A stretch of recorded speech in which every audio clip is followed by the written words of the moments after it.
Well, hello there. I'm Jaymz Bee. This is my podcast, and I have to admit I'm kind of tired. It was a long week, 6 parties in a row for my birthday week of gigs. And, well, it's over, and I'm glad. And now we're going to move on, and I'm going to tell you what's happening coming up, because that's what I do here on the podcast every Friday. Some listings before my interview with an amazing artist named Friendly Rich. We'll get to him in about 5 minutes from now. Right now, if you're seeing this on Facebook, you're just getting listings for the next week, suggestions of things to do. And if you're not on Facebook and you don't want the listings, skip ahead about 5 or 6 minutes. Thank you to Barbarian Steakhouse, 7 Elm Street, for sponsoring my show. Thank you to Paul Barber at barberfinancial.com. Captain Paul sponsored a charity event last week. And Unison Fund, they made between $23,000 and $25,000. They're still doing some last-minute accounting, but man, that was a successful night at the Old Mill. And also want to thank Colin Hunter of sunwing.ca. He came in and helped me make $6,000 for Jazz FM at my birthday party at the Palais Royal. So my birthday season is about hiring musicians. 152 musicians were hired in the last week. And it makes me happy. I mean, that was a world record. Well, I'll try to do better next year. Anyway, thanks to the people of Patreon. I mean, the people who donate to me via Patreon, because you're really helping me out. And I love doing this, and I hope you enjoy it. And the people that do are helping me do it, because I couldn't do this without your help. Patreon.com for information on how you can donate little $5, $10 a month. And also, I was speaking about Old Mill Toronto. The party last week was fantastic. There was a jazz jam at the Homesmith Bar that lasted 4 hours.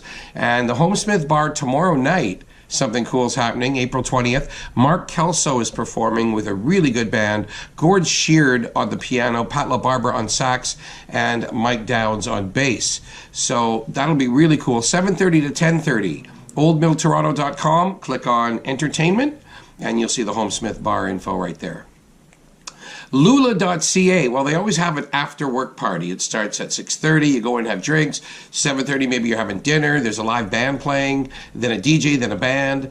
It just keeps going all night long. It's a wonderful party. Salsa Saturdays continue over there. Sunday, they've got music from northern Brazil and early doors at 5 p.m. on the Sunday. And then Thursday looks really interesting. Ray Montford is a fantastic guitar player. I've been a fan of his for so many years. He's got a new recording coming out and an early show from 6 to 9 on this Thursday, followed by an erotic, exotic burlesque experience. These burlesque dancers are some of the best in town. And the show is called Eden, and all the information is at lula.ca. Hughes Room Live have a lot going on too. There's a Nat King Cole tribute there tomorrow night. Ori Dagan and Alex Pangman will be singing songs from Nat King Cole. Tuesday, Brian Auger is in town from the UK. If you remember Oblivion Express, he is a madman behind the B3. A little bit like Tony Monaco, a little bit like Joey DiFrancesco, but his own man when it comes to a B3. And it's cool to have him in town. So he's there. And on the 24th, Tim Booth's Art Orchestra is at Hughes Room Live. If you're a jazz fan, you've got to see this band. It's all the A-list musicians in town. There's some great singers as well. And he's doing the book of Maria Schneider and Bob Brookmeyer. So heavy charts are being played on the 24th. And you can get all the information and tickets at hughesroomlive.com. I see Danny Marks has a tribute to Chess Records on Thursday. So lots going on over there at Hughes Room. And over at Jazz Bistro tonight, vibraphone player from New York, but he's a Canadian, originally from here, Dan McCarthy. He's launching a new record, Epoch. And other things this week, Carmen Spada are playing, Carmen Spada Trio, The Willows, Whitney Ross Barris, Alana Walston, and Carrie Chestnut celebrates her birthday, 7 p.m. this Sunday. She is well loved across this land for her music chops and her voice and just her personality. She's a wonderful person. It's going to be a big party. While you're online, check out the Rex. 19 bands are there this week. Joe Bowden, Jamie Reynolds. Monday, 9:30, Josh Grossman's Toronto Jazz Orchestra's Big Band 20th Anniversary. Whew, that's a mouthful. So, yeah, TJO are playing 9:30 on Monday. And finally, something that's a week away, a week Saturday, at the Burdock on Bloor West. My guest, who's coming up right now, Friendly Rich, is going to be there. You'll want to go to burdocktO.com and get your tickets because they're going to sell out any second.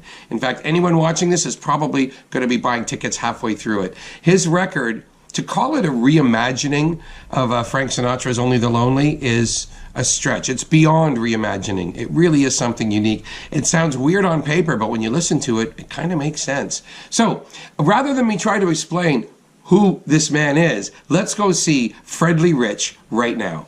That's the spirit. Friendly Rich! Hey. How are you? I'm well. There are people that know you Yeah.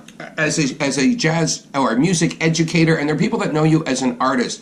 How would you introduce yourself to someone who doesn't know you and try to basically, in like a little elevator pitch, describe your two personalities? Right. Well, I guess I'd say I'm a creative guy who likes to mess around with music with many people of all ages. So that could be all those hats, kind of. You know, Okay, but you're very different on stage or making music as Friendly Rich. Right. Okay.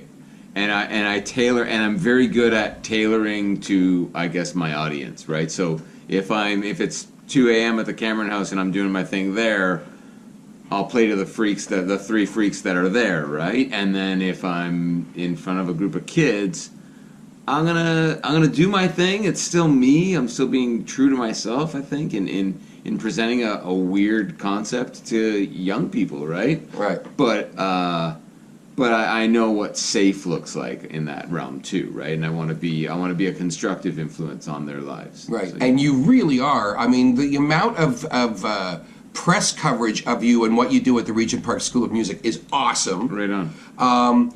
Tell me about Regent Park and what got you in that door. Yeah, I mean, I found it. You know, it was like 10 years ago, about 10 years ago now. I got the call, and they were looking for someone to lead the place, and it was an honor to get that call. I mean, my whole work in music education, I'm doing a PhD at the moment, super part-time, but I'm doing a PhD in music education.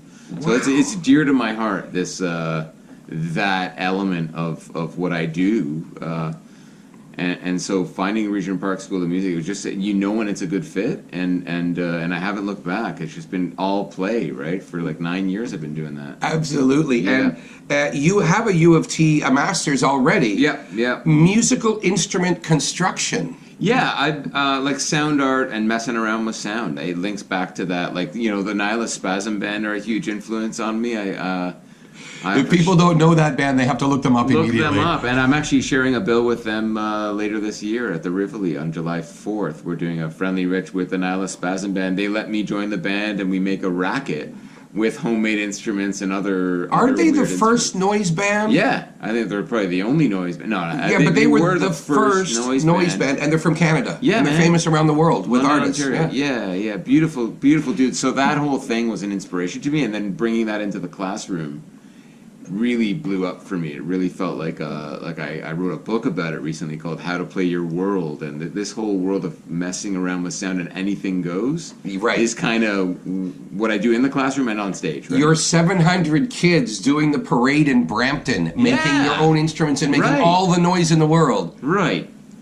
Explain that one. How did you get that passed? Because that's way more noise than the sound ordinance of Brampton would allow. Good point. Yeah, good one. And I think that's one of my few talents is to try to work in a constructive realm with people like Weasley politicians, different departments of a city to try to navigate that. So you're exactly right. It was a huge undertaking to try to get the police to close the streets down, for us to be able to go above the legal noise limit to run this parade with 700 grade 4 kids. But in the end, it was a 700 grade 4 kids. So you also had to have a lot of parents looking after the 700 grade 4 kids. Yeah, but it goes back to it. I think, like, I just ran into a kid about a year ago, and I was doing this in early 2000s, right, with the Parade of Noises. And he was a drummer in a band, and he opened for us in Brampton. So it was like a moment of like, oh, it does come for full circle where the influence is there. and the kid got into music and was just in love with music. So I think it was like that. That makes it count. You know what I mean? That influence. I think having people make instruments or making just sounds, noise. A Parade of Noise was how many years? 9, 10 years? No, we did it for about 5 years. Oh, 5 years. Hometown. So, yeah. And then Ottawa, we did it, and I'm actually supposed to be running another one in New Orleans in May. A Parade of Noises, New Orleans. So that'll be a blast. Wow. Yeah. And kids love noise. Kids love noise. I think kids also like structure. So I like it's not a free-for-all, right? Like, it does have a basic structure to it, and then when you give them the cue to let loose, come on. They're waiting for their turn. It puts a smile on their faces, right? That's what we're doing. And that's a good point. A little bit of structure in the mayhem. It's not full anarchy, but you need a little of it. Exactly, yeah. Yeah. Now, Brampton. I'm from North Bay. Okay. You're from Brampton. How important is it that you come from Brampton and came to Toronto? I mean, I don't know. I mean, I don't know. I talk a lot every time I'm on stage about from Brampton, Ontario. It's a proud thing in who I am. My parents still live there. I watched the city kind of rot in front of my eyes too. There's a love-hate thing there going on. Mm-hmm. I had a real high hope for the cultural fabric that is Brampton. That was my parades. That was the festival that I ran there for a decade strong. Yep. And I still hold it dear to my heart, and it made me. It really did make the artist and the human that I am. There's so much boredom there. And that's where I think it comes from, right? There's a core of like creativity can come from boredom and just having to make your own weird reality. And then you get to the big city, and you will go meet with anyone to see your vision to keep pushing it through. Because you came from a small town to a big city to do something. Yeah, man. And I don't think all of my decisions now they're kind of informed by those early years, but exactly, I have no fidelity to Brampton anymore. Like, in other words, a good idea, I'll do it in New Orleans, I'll do it here in Toronto, I'll do it anywhere, right? It's like and that's cool to me too. Is that one time in your life, when I gas up at Dixie and Williams Parkway, I often reflect, it's like, this was the frontier for me for like those early years. Like, the world was this big. Like, it stopped at Williams and Dixie, right? Yeah. We used to walk there and it would take all night, and that was it, right? That was the end. And jump on the hose and then run away. Yeah, right. That was a great Friday night. Right? Yeah. Jumping on that hose, and a guy'd come out, "Where's the car?" And you guys are laughing. Right. Your Indie Arts Fest, you mentioned 10 years of that. I want to ask if you have stories about any of these people. You booked Nash the Slash. I did. And you know what? I booked Nash the Slash in that context, and also in the Parade of Noises. And we did a musical Red Rover where Nash the Slash is on this recording of Red Rover, we call Nash the Slash over, and he battles with the kids with his violin, and was in the Parade of Noises, the Nyla Spasm Band, Kid Koala. A lot of artists were in that Parade of Noises too. Working with guys like Nash, the Spasm Band, Mark Rebo. There were a lot of Trevor Dunn, a lot John of Oswald, yeah, so many fun artists that I know and love. And now, as you age with it and look back on it and realize how kind of important these figures are in your life, like guys like Nash, like it's very special to me, those connections, and I honor that time that I was able to share. Yeah. It was equal education celebration, like I was celebrating their work, and yeah, man. And you must have seen Nash like on TV doing his thing on New Music or Much Music. Yeah. So you grew up watching that as well. Totally. And the minute I got into weird music, like The Residents and Ronaldo and the Loaf, it's like, boom, Nash the Slash in our own city. Let's go hang out with this guy. And he was very open with me and all the buddies I would bring over to to hang with him. To his house on Eastern Avenue? No, we used to hang out at, was it Stradinger's with him? Oh, of course. Yeah, man. And that was his home away from home. Yeah, man. Yeah. And so... No, it was cool. It was cool that he gave me the time of day and said yes every time I asked him to like share a stage or do whatever, or do a parade with 700 kids. He's like, sure. That's strange and beautiful, right? You also worked with Bobby Wiseman? Yeah, Bob. That's how I met Bob. I met Bob through Mendelssohn Joe, who said, you got to hire this guy for your arts festival. And boom, Bob emailed back, and He produced my first record many moons ago. Would that be the Friendly Rich show, or That one was, of the things way before that? We Need a New F Word was the name of Right. it. Yeah. Yeah. And interesting impact, like just working with a producer and that whole bit, right? So that record was 2005. How many F words did you come up with since then? Yeah. Okay. Do you have a new F word? No, I'm still searching. Okay, that's good. Good question. Yeah. Mendelssohn Joe, tell me about your relationship with that genius. Yeah, Mendelssohn Joe, I was telling you earlier, is a beautiful influence. He heard a thing I did on CBC for Out Front, immediately found me through his letter writing prowess. Like, he's a guy who lives in the woods, but is very well connected. And we've been writing letters ever since. So it's been I'd say a good 20-year relationship with him. I've got the whole box full of all those letters because they mean so much. And one day I'll read them all kind of chronologically, and it'll blow my mind, right? But the back and forth and the way the story is unfolded with Joe, we've gotten so much closer over the years that it's so emotional to me to even talk about it, like how special a guy he is in terms of that guy that believes in you. You know what I mean? Like, he heard something in my work and always has been a positive influence, and he cares. Like, there was a time when I wrote Your Friend Rich, and he always marks my letters and mails them back to me, so I have the whole communication, like, from top to bottom. And he circled it and said, "We're not friends." And that really, I went, oh, fuck. Like, that was really, like, that hurt, right? Yeah. And then I snuck one in, like I don't know, 3-4 years ago, like, "Your Friend," and he wrote "Indeed." You know what I mean? Like, it's like, yeah, man, like, Sincere. yeah, I don't know. Like, Joe doesn't BS either, right? Like, he tries to communicate very clearly.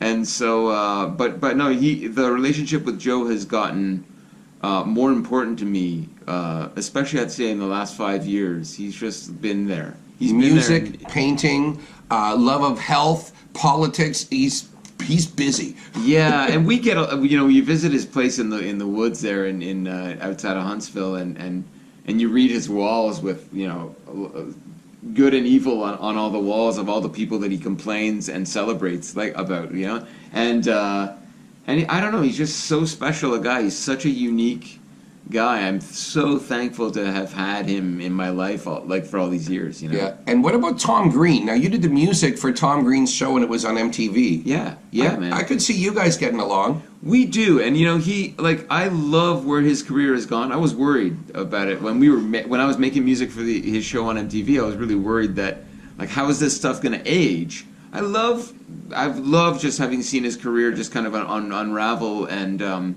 he's being very true to himself and doing. Yeah, we got along great. Like, I went and saw him on the Deanie Petty show. And I was, a weird kid, and I gave him all my music at that time, and he was very supportive of it and used it all on his show. Mm-hmm. And we've kept in touch. I usually go see him when he comes through town, and he's been good, man. He's been like a real strong supporter, and like having my music placed on his show was very good for it bought me our first house. Like, it was when the music industry was a thing. It paid. It was a beautiful moment. So yeah, I'm very thankful to have. I just by fluke crossed paths with Tom Green, and he used all of my stuff in his. Like, it was just like when I think about how that came to be, it wasn't as if it was like. You didn't have a music supervisor audition you. No, and I stuff, mailed him a box of my shit, and he loved it and used it all. It was as easy as that. It was like, all right. And you know what I mean? Like, that's quite charming. It's a good story to tell kids too, because it shows that you don't know. Being lucky is half of the game. I think being lucky and hungry. I to this day, like, just send my stuff out to anyone who will listen. And sometimes, like Mendelssohn Joe, like Tom Green, these wormholes take you somewhere, or like that label in Germany that took us on for years, right? Yeah.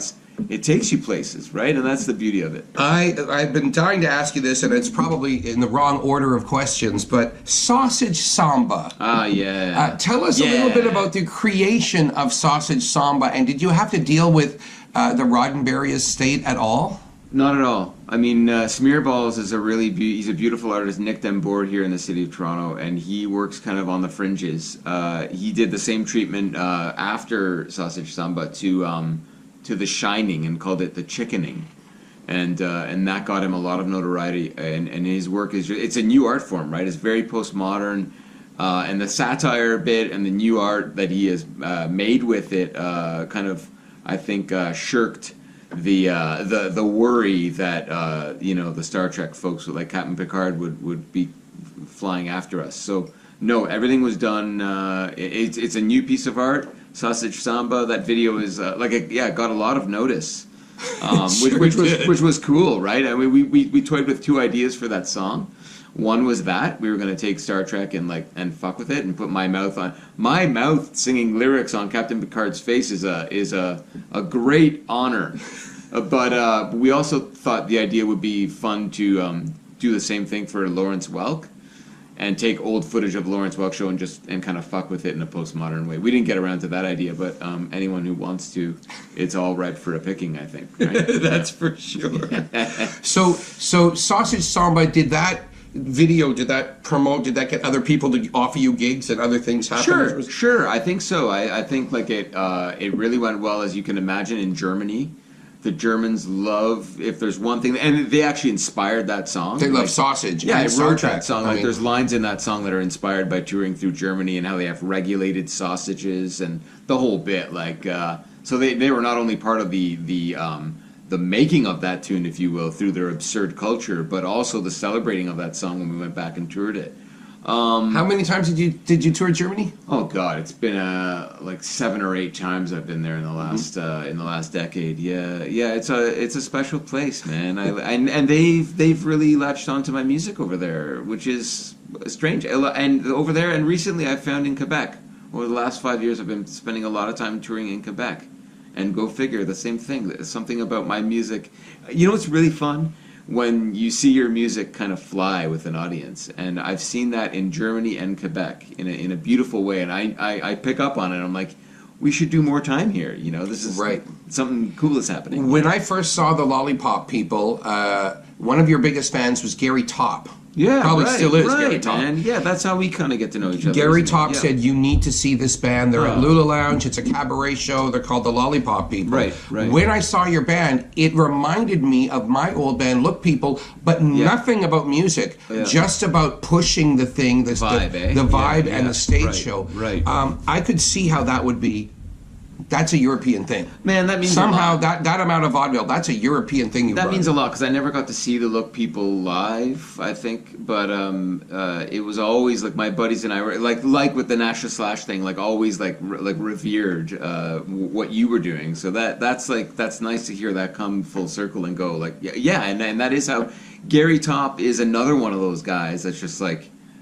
I think when you're making this weirdo kind of underdog music, whenever you get a Gary Top come around and actually notice it for what it is, which is strange, subversive stuff that you're just doing for the sake of doing. I mean, there's no huge mantra behind the whole thing. No, and you're certainly not doing it for the big bucks. No. So when you find these champions and they're kind of I think they're getting behind it for the right reasons, right? Yeah, that's exciting. Alejandro Jodorowsky once said about making art that you have to make art because you have to make art. Exactly. It compels you, and if you think of anything other than just doing what compels you, you might be missing the mark. Now, Mendelsohn Joe, in a lot of his recent letters, says all art is politics, and I got accused recently while lecturing a group of York students on being political in my stance when I get up in front of grade 4 kids, to go back to the beginning of our conversation. Yeah. And I never gave it much thought. I just thought what am I doing with noise in the classroom? Am I promoting an anti-Trump, or am I promoting a liberal stance there in the classroom? I'm just goofing off. Right? I thought noise doesn't really stand for anything. But then I got thinking about it. I'm like, I'm all right with it. I'm okay with thinking that everything that we do is political, and that you are trying to drive forward. What I've always been trying to promote is the way I define music, the way I define culture. I see when I see a version of music that I don't like, and that equally inspires me to say this is kind of what I stand for in music. It's laughing. It's laughing with friends that you've been playing with for 20 years or 2 years, whatever it is, and it's promoting a joy of and a celebration of weird stuff. I don't, you know what I mean? Like it's there is something there that it stands for, and I'm not ashamed of that. You know, like it's, and sure, call it political. Let's get political about it. I want to actually. I'm going to write a paper about that. Yeah, that little bit of anarchy in structure, like you said earlier. Thank you. You have to have a little poke once in a while. Make sure people are awake. Yeah. Yeah. And you were also talking about, when I'm thinking of the Lollipop people, you have to find these like-minded musicians. Yeah. And then you've been saying that it's not comedy music. There's humor in it, but it's not comedy. Yeah. Do you have to explain that to your band, or do you all just find it? You just kind of find it together. And it's not hard to find like-minded kooks. Right. There's not so in this many. town. There's so many of them. You'll die trying, and you'll age with them, which is really great. That's the part that as this thing unfolds. Now it's almost been about 20 years that I've been in this realm. Right. You know? And you've gone from a Joe that. Schmo, like someone that just no one knows who plays with you, to now, I mean, you got people like Kevin Bright sitting in with you. How did that come about?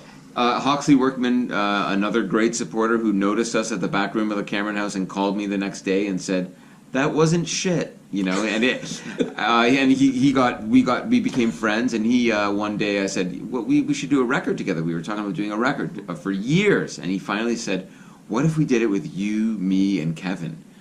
And immediately, I mean, I was nervous enough working with Hawksley, but when he said Kevin, I immediately spent a year just working on my chops and failing. But we did something. We did the Great Blue Cassandra Wilson, Nora Jones. Yeah, Kevin Bright. He's played with everybody. And Friendly Rich. And super cool. And and the music, I will say, we did that record, The Great Blue Heron, a few years ago. And I have a new record coming out called We Are All Terrorists. This is in the fall. And we did 2 tracks together on that one. And every time now we get together to make music, something strange happens. There's a great little mix, that trio, Hawksley, Kevin, and I. So and it sounds like a Mendelssohn Joe album cover. Oh man, We Are All Terrorists. No, now you're going back to the politics again, absolutely, right? Absolutely, we are. And Joe actually is on that record too. He there's a tune called "God Is Dead," and Joe gives it. He just gives an improvised rant on why God is dead, and it's great. It's great, and it was great to go up there to the woods and record him and feature him on it. It's yeah. I mean, I know we're supposed to be talking about the Sinatra project, but we're going all over the place. No, I love. We're going to get to that in a minute. Yeah, man. Still going through some of your other stuff. Of course. The dinosaur power. Ooh, yeah. How would you describe that to somebody? Your message or your dinosaur the power? through line through dinosaur power. Man, it's so there. There's no through line. It's just all a beeline. I don't know what we were thinking, but that my instrumentation has changed over the years, and that was like Friendly Rich Show, Dinosaur Power, even the stuff I did with Bob Wiseman was like this. It was orchestrated to end like chamber pop kind of stuff with harpsichords and harps and accordions and banjos, very acoustic bassoons. Yeah. I've kind of stripped down from there and gone in weird directions since, like with mariachi bands, or I'm definitely searching for new sounds and paths and bands. Like I like different bands and doing what I do with different configurations. That's a lot keeps of fun. it fresh. But those early records were all done, by the way, with the same producer. Essentially, after Bob, I've been working exclusively with Greg Dawson, who runs BWC Studios, and he's actually out in Kingston right now, and we still are collaborating. Wow. So yeah, most of them were done with him, and just a strange sound. I don't really. I play a lot of those songs still, but I appreciate the ambition in a lot of those early records. Like it was a lot of stuff. It reminds me of Tom Waits if he OD'd on Flintstone vitamins. Well put. Like don't do the purple dinos, and then he did them. Yeah. Okay, to your health. Yeah. Dinosaur Power. That was a great record. Sacred Prune of Remembrance, another really cool record. I will say that started to move into another realm. More stripped out. Yeah, and I gotta say that the Sacred Prune of Remembrance. Thank you for shining a light on that. I didn't think we'd be doing that today, James. This is exciting. It's dear to my heart, that record. Yeah. Something about it. The players on it, everything. The sound, the songs. Yeah. But now to Sinatra. Something that looks terrible on paper, but probably will sound really good. Yeah, man. I mean, Bob Dylan did the same thing. He did a Sinatra. That's right. And when I looked at it, oh my God, Bob Dylan's doing Sinatra. That's a terrible idea. Yeah. Then I heard the record. Yeah. It's pretty good. Yeah. It's a great idea. Yeah, it is. He pulls it is. off. I've had this idea for a while, and I saw that Bob Dylan was doing it. I'm like, oh my God, okay, great. So now you've got Bob Dylan, a monster, doing covering Sinatra, a monster. It's like, yeah, you know what? I'm going to wedge my way in there. There's room for me in that. Whatever. It was a strange idea to do this record. I've always thought of you as right in between, sandwich there, Bob Dylan and Sinatra, and then right in there, Friendly Rich. Well done, thanks. That feels good. That'll be my place. Your holy trinity right there. Yeah. I love this record. There was something about I don't know why we did it, but top to bottom, only the lonely, you know. And I love that record. That record didn't need redoing, which is another thing. And I realize that you're right in saying that. Like, on paper, it doesn't seem like a great move. Now I can see you on the album cover. I can imagine that. Yeah. So we did that, and that was fun. Oh, really? Oh, Yeah. I can't wait to see the album cover. I'll send it to you. It's a complete. It's a total replica of the front cover with me on it, and Friendly Rich sings "Only the Lonely," and it comes out April 27th, and it's one of the most consistent records I've ever made. Like the voice that I'm using to sing it. David French did all the arrangements for it's obviously a scaled down. It's a 6-piece. Tanya Gill plays piano and accordion. Dave Clark on the drums. John Mayer on the bass. Dave French on sax. Julia Hambleton on bass clarinet and clarinet. Righto. And then Nickel Robertson on guitar, who's a guitarist that I go way back with, and all those musicians I go way back with, and it just felt right, and produced by Greg Dostin as well. Again. So but it's nosebleed. Like I like the voice I'm using, and it was kind of I was channeling. Not that it's comedy, but I was channeling Eugene Levy on the ground singing. Perry Como sings the classics. Yes, right? I love the nightlife. I like to bogey. Yeah, I remember that. That sketch kind of has been burned in the back of my mind. So I was channeling that vibe, like really like a nosebleed kind of stripped down, super low register voice, and the record top to bottom for me does feel it's a very interesting listen, and it's honoring Sinatra obviously, but I realized it after, like I only realized it recently that some folks who are religious about Sinatra might not be into what we did. Okay.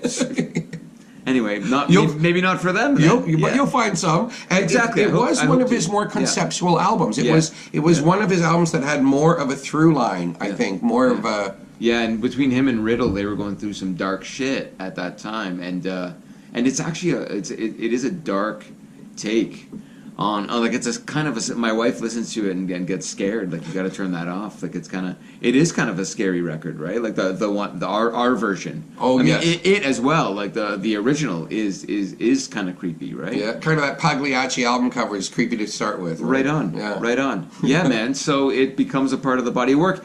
And it is, the more I reflect on it in what I've been doing, like I redid Mussorgsky with Trevor Dunn, like that. The pictures at an exhibition top to bottom, done in my own weird way. And then I've also redone Celentano, the Italian pop artist, right? So this idea of redoing or rethinking has become more of a thing in my work over the years, and that's cool. You know, I don't know where the inspiration comes from, but I roll with it. How did you meet the old Trout Puppet Company there?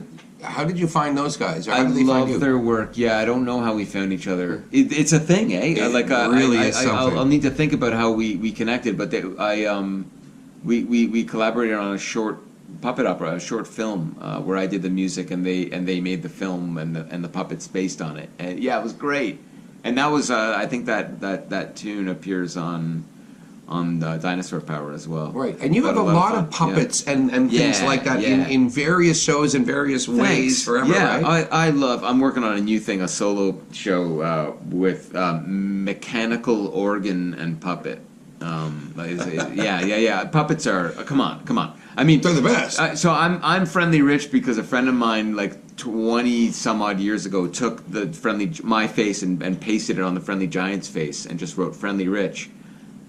So I love puppets. I've always loved puppets. The Friendly Giant, all that shit. Early shit is early. I have some outtakes. Henson. I have some outtakes of Casey and Finnegan and Mr. Dressup having arguments. Really? Yeah, Ernie gave them to me before he died. He gave me the VHS tapes of his outtakes from rehearsals. I'm gonna have to share that with you. Okay. Wow, that's very moving. It is. Yeah, Ernie had a literally weird see sense of behind humor. the curtain. Yeah? Literally. Yeah. Wow. Okay, so music education. I want to go back here now with your Sinatra record coming out, and with your schooling. How often does any of that blend together? How often do people figure out that one is the other? That's a great question, man. That's a great question. I keep my worlds apart. Like I get about 4 hours sleep in order to do that, and so I spend the majority of my days at Regent Park School of Music making that impact. Sometimes they do overlap, and it's quite beautiful.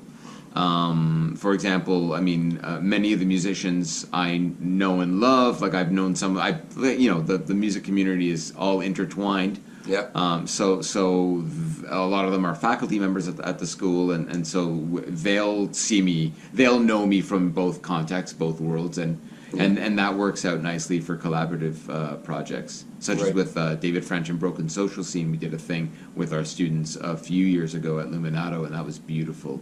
But I mean, I deliberately keep those worlds kind of. Right. You don't give away your copies of your CD to the kids to take home to the folks. Yeah, man, and that is a bit of an art form, to be honest with you. And I think it's I try to do it well and responsibly, right? Because like I'm the role I'm playing there at Regent Park School of Music, I take super seriously. It's executive director. You're leading an organization. You're trying to push it in a direction that is collaborative and constructive and that everyone takes pride in, and you don't want to, I on my own time in the art I make, it's sometimes risky, right? And sometimes art, like Murray Schafer has taught me, needs to be dangerous. So, I have this thing, for example, it's a small example, but I'll shine a light on it, called Go Train Sleepers on my Instagram, where I'm like, that's weird, right? It's a hashtag Go Train Sleepers that I've photographed about 100 people sleeping, which is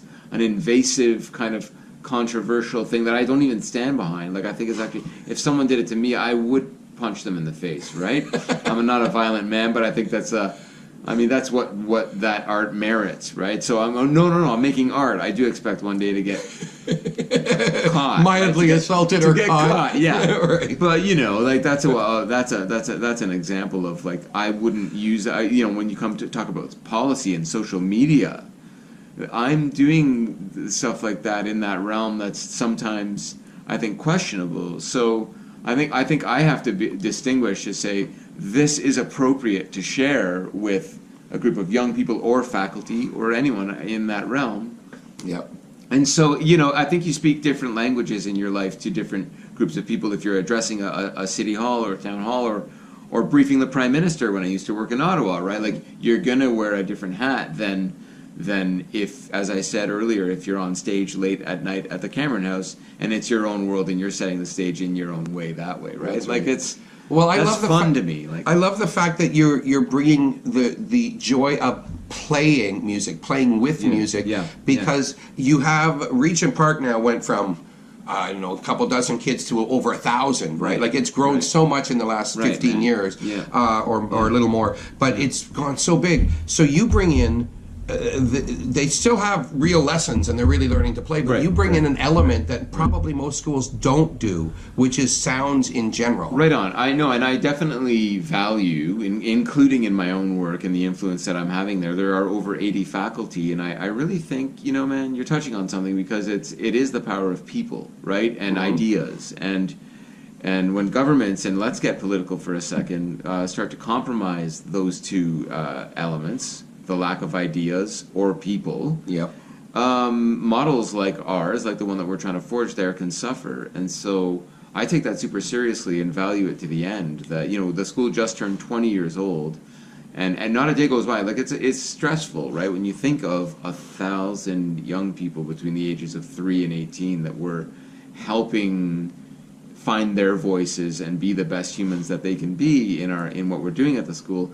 that's like there's a whole pile of risk out there, and you want to have vision for it and know that you're pushing it in a good place, right? Like you don't want to be you're fighting for it, so you better know what you're fighting for. Exactly. And so although we are seemingly maybe goofing off or having fun on the floor, it's deep, and we take it very seriously too, right? So that's the mix, right? That's why if you go back to it, I don't think what I do is comedy and music.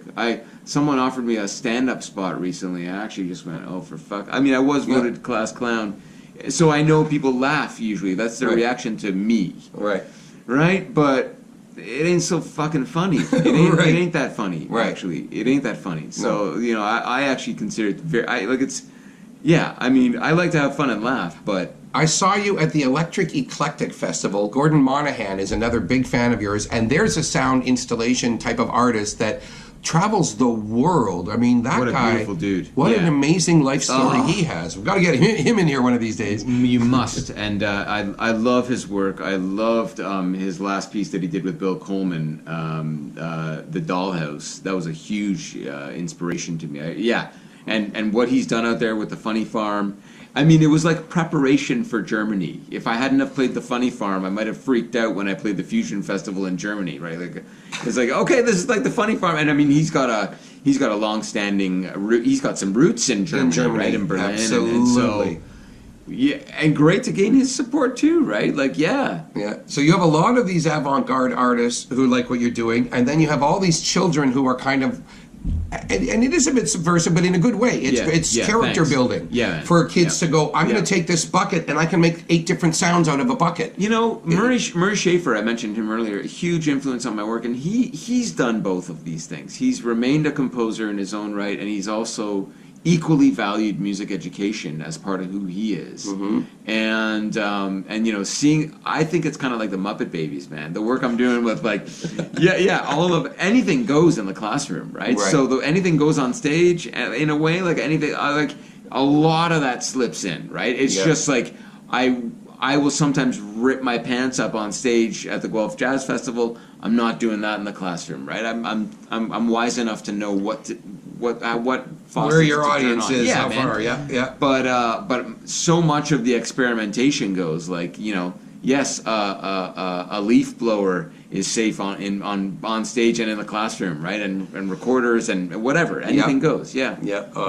So back to your new record. Do you have a show coming up for this record? April 27th at the Burdock. Beautiful. I'm bringing it to life with that original band that recorded it, top to bottom. We'll do it in a very like exactly the way it is on the record. I hope. That's so those tickets are going to go fast because it's not a very large room, so it's going to be very full in there. Thank you. It will be, and that's so tickets are available right now off my website, friendlyrich.com. All right. Do you have a final thought for people? You want to talk to the kids into camera and tell them what they should do with their musical careers? I will say this. I followed the mantra, and it's been on every record of mine, and it's not let me down, is one can either produce... Oh, look here. Yeah, there. One can either produce or become produce. Right? So, and that's fully inspired by Brampton. You could become a vegetable, right? And I saw a lot of, like... Inevitably, when you're growing up in the burbs and that a lot of couch potatoes, that boredom can kind of sink in and really fuck you up for life, right? Or I fell in love with the act of making things and producing things and just being part of that creative sector that we live in, right? So that's it. Right on, man. Thanks for having me. Cheers. Love you. Cheers.